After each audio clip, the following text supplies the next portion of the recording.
వినోద్ అయితే పెళ్ళయ్యాక బిజినెస్ చేస్తానని చెప్తూ ఉంటాడనమాట.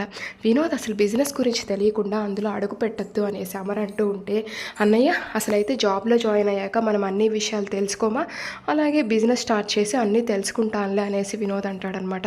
వినోద్ బిజినెస్ చేయాలంటే ముందే అన్నీ తెలుసుకొని చెయ్యాలి అనేసి భాగ్య అంటూ ఉంటే, అయినా కానీ చిత్ర గురించి, బిజినెస్ గురించి నేను అన్నీ ఆలోచించే డెసిషన్ తీసుకున్నాననేసి వినోద్ అంటాడనమాట. రేయ్! అసలు భాగ్య అయితే చిత్ర గురించి మాట్లాడిందా? ఎందుకు అలా మాట్లాడతావు అనేసి నిర్మలమ్మ అంటూ ఉంటే, నాకు తెలుసమ్మా ఆవిడ చిత్ర గురించే మాట్లాడింది, కొన్ని రోజులు ఆగండి అసలు ఎవరెలాంటి వాళ్ళో మీకు అర్థమైద్దిలే అనేసి వినోద్ మాట్లాడతాడనమాట. ఇంకా బాగి బాధపడి అన్నం తినకుండా బయటికి వెళ్ళిద్ది. ఇంకా అమర్ అయితే బాగి దగ్గరికి వెళ్ళి ఓదారుస్తూ ఉంటాడు.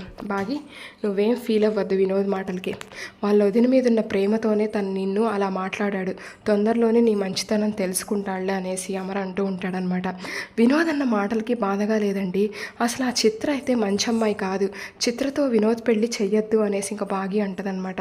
అసలు చిత్ర గురించి నేను ఎంక్వైరీ చేస్తాను, చిత్ర మంచిది కాకపోతే నేనే దగ్గరుండి చిత్రతో వినోద్ పెళ్ళి ఆపేస్తాననేసి అమర్ చెప్పేసి వెళ్ళిపోతాడనమాట. ఇంకా మన మనోహరి అక్కడికి వచ్చి నిలబడిద్ది అనమాట. ఏంటి మనోహరి గారు, మీరు ఆకాశంలో ఎగురుతూ సంతోషపడుతున్నట్టున్నారు అనేసి బాగి అంటూ ఉంటే, నువ్వు పాతాళ లోకంలో ఉన్నావు కదా, పలకరించిపోదామని వచ్చానులే అనేసి మనోహరి అంటదనమాట.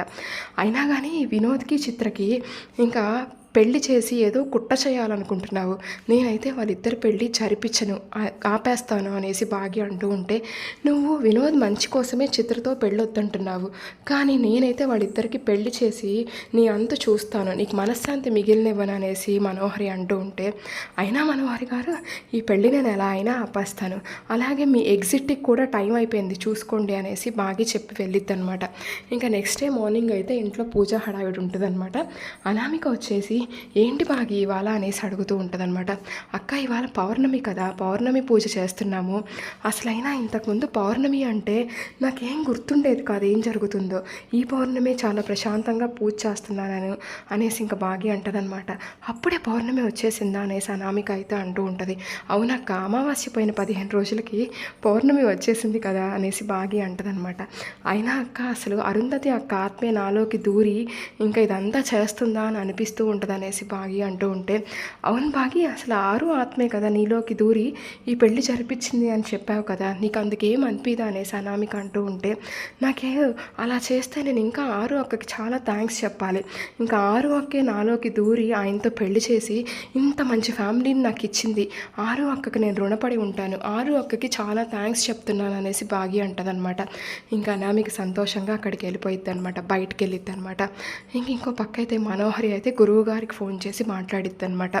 ఇంకా గురువు గారు అనగానే, మనోహరి నీ జాతకం చాలా బాగుంది, అందుకే నువ్వు అనుకున్నది అనుకున్నట్టే జరుగుతుంది, అలాగే ఇవాళ పౌర్ణమి రోజే అరుంధతి ఆత్మ శాశ్వతంగా ఇక్కడి నుంచి వెళ్ళిపోతుంది, నువ్వు అనుకున్నదే జరుగుద్ది అనేసి గురువుగారు అంటూ ఉంటే, అవునా గురువుగారు, ఇంకా అమర్తో నా పెళ్ళి కూడా జరిగిద్దా అంటే అనేసి గురువుగారు అంటారనమాట. ఇంకా మనోహరి సంతోషంగా ఫోన్ పెట్టేస్తే ఇంకో పక్క అనామిక గుప్తా గారి దగ్గరికి వెళ్ళిద్ది అనమాట. ఇంకా బాలిక, నువ్వు ఈరోజే ఈ అనామిక శరీరంలో నుంచి బయటకు రావాల్సిందే, లేకపోతే అనామిక చచ్చిపోయిద్ది అని గుప్తా గారు అంటూ ఉంటే, గుప్తా గారు నాకు ఒక్క 2 రోజులు టైం ఇవ్వండి అనేసి అనామిక బతిమలాడుతూ ఉంటుంది అనమాట. ఇంకా నెక్స్ట్ ఏం జరుగుతుందో చూద్దాం. Thank you.